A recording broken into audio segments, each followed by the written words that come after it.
Bonjour, ici Mylène Lavoie. Aujourd'hui, on se retrouve pour une nouvelle vidéo vous présentant nos nouveautés de la semaine. On a reçu cette semaine 2 livres numériques, 2 romans des éditions Robert Laffont. Le premier s'appelle « L'amour avant la guerre ». Non, c'est pas vrai. Ça s'appelle « L'été avant la guerre » de Hélène Simonson. C'est un roman qui va traiter d'une jeune fille d'environ 23 ans qui vit en Angleterre et qui veut s'émanciper et qui veut aussi devenir écrivaine. Par contre, là, tout va changer parce que la Première Guerre mondiale va éclater et là, l'Angleterre va entrer en guerre. Donc, ça a l'air d'être un roman qui semble très intéressant, donc j'ai bien hâte de lire ça. Et on a reçu un autre livre aussi des éditions Robert Laffont en numérique. On a reçu un livre qui s'appelle « Les Adeptes ». L'auteur, je vais essayer de vous lire le titre, là, mais c'est un roman norvégien, donc c'est un peu plus dur. Ça s'appelle Ingard Jonsrud. Ingard Jonsrud. Et dans ce livre-là, c'est une femme et un fils et son fils qui vont disparaître et ils font partie d'une espèce de secte. Et dans cette secte-là, il y aurait des expérimentations monstrueuses. Donc, ça va porter sur ça. On dit que c'est un petit peu entre Millennium et les Borgen. Donc, je pense que ça va être un très bon choix de lecture pour cet été. Les 2 livres vont sortir le 2 juin en librairie au Québec. On poursuit avec une tonne de livres jeunesse qu'on a reçus cette semaine. Donc, on va commencer avec les albums. Donc, on a reçu 2 petits cartonnés des éditions 400 coups. Donc, il y en a un qui s'appelle « Dépêche-toi » et un autre qui s'appelle « Ne bouge pas ».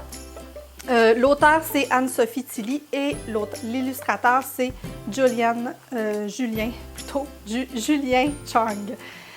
Voilà, donc dans ces 2 petits cartonnets-là, c'est des imagiers en fait.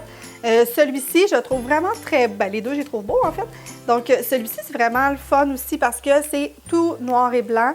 Donc là, pour les enfants 0-3 ans qui n'ont pas encore toutes les couleurs, qui ne sont pas encore capables de voir toutes les couleurs là, avec leurs yeux, c'est parfait. Le deuxième, Ne bouge pas, lui, on va voir un début d'un animal. Attendez, je vais vous montrer ça. Donc, on voit le début d'un animal, puis là, on se demande qu'est-ce que c'est. Et si on tourne la page, on va voir que c'est un singe, donc on peut jouer aux devinettes avec notre enfant. Donc, c'est vraiment là, super le fun comme livre à lire et à se procurer dans notre bibliothèque. Toujours chez les 400 coups, on a reçu La méchante petite poulette dans la Tarzanette et le roi du petit déjeuner. C'est un livre de Pierrette Dubé, illustré par Marie-Ève Tremblay. Donc, dans ce livre-là, une petite poulette, en fait, sur la ferme.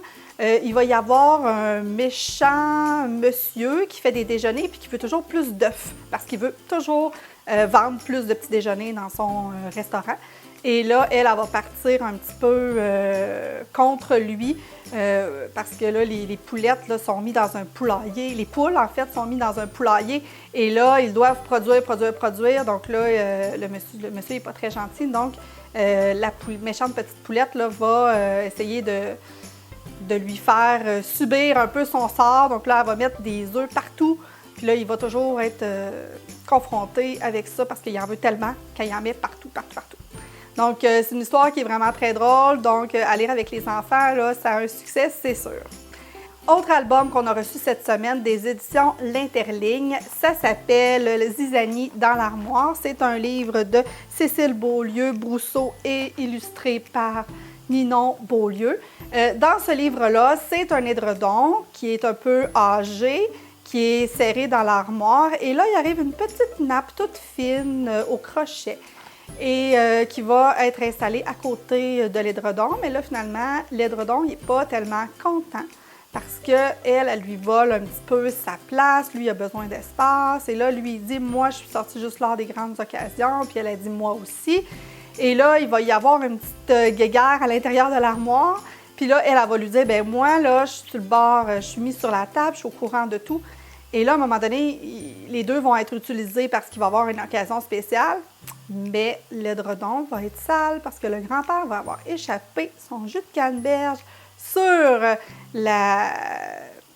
l'édredon et là, il va devoir le laver. Puis là, pauvre lui qui habituellement est toujours lavé au cycle délicat, a dû subir la machine à laver avec l'essorage et tout.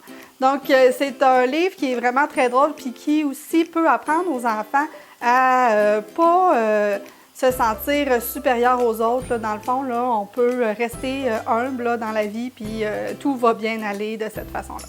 Donc, c'est une autre suggestion de lecture qu'on vous fait cette semaine. Dernière suggestion pour les albums. On a reçu aussi Les étonnantes vacances de Margot. C'est un livre de Jannick Lachapelle illustré par Lou Fan. Donc, dans ce petit livre-là, la petite fille Margot, ses parents ont gagné un voyage en Italie et là, elle ne peut pas y aller. Puis là, elle est un petit peu fâchée parce qu'elle s'en va au chalet chez ses grands-parents où il n'y a pas d'Internet. Donc, qu'est-ce qu'elle va faire toute la semaine? Mais finalement, elle réalise là, qu'il y a plein de choses à faire, même si on n'utilise pas Internet. Donc, ça, c'est vraiment un petit bijou de livre parce que ça va montrer aux enfants qu'on peut avoir de l'imagination puis faire toutes sortes de choses. Elle va jouer dans la cabane que son père avait quand il était jeune. Ils vont se lancer dans le lac avec une corde à Tarzan. Donc, ils vont faire plein d'activités puis ça va être super intéressant. Et là, la petite fille, elle va être vraiment contente de ses vacances. Puis là, elle va finalement se dire « Avoir su, là, j'aurais aimé ça, avoir plus de vacances chez mes grands-parents. » Donc, c'est vraiment une belle histoire pour montrer, juste avant les vacances, dans le fond, pour montrer aux enfants qu'ils peuvent jouer dehors, s'amuser, puis qu'il n'y a pas juste Internet, les tablettes et tous les trucs électroniques pour s'amuser pendant l'été. Donc, vraiment un bon petit choix. Je poursuis avec une petite collection qui s'appelle « Raconte-moi ». C'était édité chez les éditions Recto Verso. Donc, dans ce cas-ci, les nouveautés, c'est Raconte-moi Céline Dion, Raconte-moi Max Pacioretty et Raconte-moi les Jeux olympiques de Montréal. C'est vraiment des petites, ben, je vais dire biographie, mais ça, c'est pas une biographie, c'est plus un documentaire. Biographie ou documentaire qui s'adresse aux jeunes, je dirais à partir de 8 ans. Moi, j'ai lu celui sur Céline Dion, puis j'ai lu un bon, presque tout Max Pacioretty et un bon, aussi pas mal de pages de les Jeux olympiques de Montréal. C'est très accessible. C'est sûr que, par exemple, Céline Dion, qui a une vie très médiatisée, c'est sûr que, même si je ne suis pas la carrière de Céline Dion, je n'ai pas appris grand-chose. Par contre, pour des jeunes de 8-10 ans, c'est parfait. Donc, parce que c'est sûr que Céline Dion a une carrière depuis très longtemps, donc on apprend un petit peu comment elle a commencé sa carrière. Donc, ça, c'est intéressant. Puis je pense que peut-être que le plus intéressant serait Max Pacioretty, parce que dans le fond, il va aller... on connaît peut-être un peu moins les joueurs de hockey, donc, tu sais, de savoir comment il a commencé sa carrière, comment il a commencé à patiner, comment il a joué dans sa première équipe, puis on se rend compte que finalement, il n'était pas si bon que ça. Au début, il avait vraiment de la misère à patiner, puis il se tenait avec son bâton. Donc ça, c'est vraiment plus intéressant pour moi. Bien, malgré que Céline Dion, c'est sûr que ça va avoir un succès. Puis les Jeux olympiques de Montréal, bien ça, c'est le fun parce que on en parle beaucoup des Jeux olympiques de Montréal parce que ça a été un grand événement au Québec. C'est quand même une belle collection à connaître. Il en existe plein d'autres qui sont déjà sur le marché. Donc, ça vaut la peine d'aller voir là, si vous avez un jeune d'à peu près 8-10 ans qui s'intéresse à une personnalité ou à un événement sportif. Ça peut être intéressant d'aller voir ça. Donc, c'est des auteurs qui sont différents, qui ont écrit chacun des livres. Là. Toute l'information va se retrouver en barre d'infos.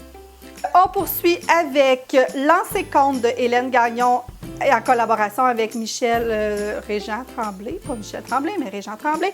Deuxième effort. Donc, c'est le 15e tome de la série. Donc, c'est sûr que si vous n'avez pas lu les 14 avant, peut-être que vous allez avoir de la difficulté à rattraper.